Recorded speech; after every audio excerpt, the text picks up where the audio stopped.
Por que é ruim se renovarem esse acordo por 60 dias e não por 120 dias? Isso tem a ver com o comércio exterior, com as exportações. Quando eu faço uma venda de uma carga de commodities a granel, ou a granel sólida ou granel líquida, eu faço a venda, eu faço a fixação de preços na bolsa de referência e eu negocio através do prêmio de exportação, ok? Isso todo mundo já sabe como que funciona. Só que eu não consigo fazer essa venda para entrega spot, a não ser que eu tenha um navio já no porto, preparado, pronto já para fazer essa operação, o que é improvável. Então eu sempre negocio commodity com um prazo mínimo de embarque de 40 dias. Então eu vendi trigo hoje do Mar Negro, lá da Rússia, para embarcar para a África, e eu vou fazer a entrega desse trigo com pelo menos 40 dias, para que este processo de logística seja suficiente. Eu tenho que contratar um navio. Esse é um processo que pode demorar tanto um dia quanto pode demorar uma semana, vai depender de como que eu vou fazer esse tender, essa concorrência no mercado internacional, ou se eu tenho os meus navios contratados por aluguel, né, contratos de time charter. Se eu vou vender soja para a China, a mesma situação, eu faço uma venda para normalmente 60 dias, 90 dias. Então eu uso o contrato futuro de referência de 60, 90 dias à frente, fiz a venda, fixei o preço, agora eu vou partir para a contratação da embarcação. Então eu contrato a embarcação, abro um tender, falo qual que é o porto de origem, qual que é o berço, qual que é o loading rate daquele porto, a taxa de embarque daquele porto, condições operacionais, quantidade de carga, fator de estiva, condições comerciais de preço, de multa de demurrage, de dispatch, se eu acabar liberando o navio antes do embarque. E uma das coisas que é negociado chama-se lay-can, traduzindo é lay days canceling, que é a data que o navio deve se apresentar no porto.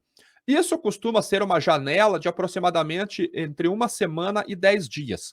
Ou seja, eu vendi para embarcar daqui 60 dias. Então, nós estamos no dia 17 de março. Então, entre o dia, vamos dizer, dia 10 de maio a 17 de maio é o período que o navio deve se apresentar no porto. Nunca é uma data cravada. Por quê? Porque entre o primeiro dia do lay-can, ou seja, no dia 10, neste meu exemplo, até o dia 17, o navio pode se apresentar. Claro que o exportador tem que estar com a carga pronta no dia 10. Do contrário, ele pode ter um demurrage para pagar ali uma multa para o navio. Agora, o navio pode se apresentar até o dia 17. Se ele se apresentar no dia 17, não tem multa nenhuma, ele entra no line-up do navio, ele dá o aviso de NOR, Notice of Readiness, que é a notícia de prontidão. A partir daí, o tempo de operação começa a contar, que vai ser calculado lá no Lay Time Calculation, que é quanto tempo que demorou a operação. Então, se eu tenho um load rate de 2.500 toneladas, por exemplo, por hora, que é o caso do Porto de Paranaguá, em um dia e meio eu consigo embarcar um navio de 60 mil toneladas. Se o navio dá um NOR, ele está com a notícia de prontidão, foi liberado pela vigilância, pela Receita, e já está em livre prática, ou seja, os práticos podem ir fazer as manobras, e ele demora 5 dias, 10 dias, 30 dias, já começa a contar demurrage além desse um dia e meio. Então, se eu vou fazer uma contratação que o embarque vai acontecer em 40, 45 dias, que navios vão se candidatar para ir embarcar, fazer a elevação no porto lá do Mar Negro? O prazo é muito curto. Então, um prazo de renovação do acordo por 60 dias apenas traz essa insegurança para o comércio exterior.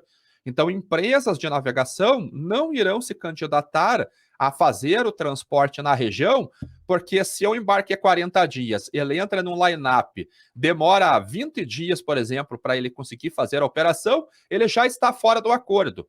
Nisso, a seguradora não cobre o seguro, a resseguradora não entra para cobrir a seguradora, o navio fica com uma condição de risco muito elevada e ele não sabe se vai conseguir sair do porto, porque pode acontecer um bloqueio. Então, esse é o problema de uma renovação de um prazo tão curto.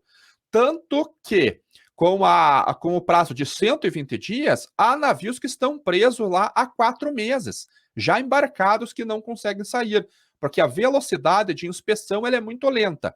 Então, esse é o risco que acaba sendo colocado no mercado numa extensão de um acordo de um prazo tão curto. E agora você tem ali a explicação técnica de como que funciona um trade de commodities, um embarque de commodities. Legal, né? Isso eu tenho certeza que você só vê aqui no Primeira Hora do Agro.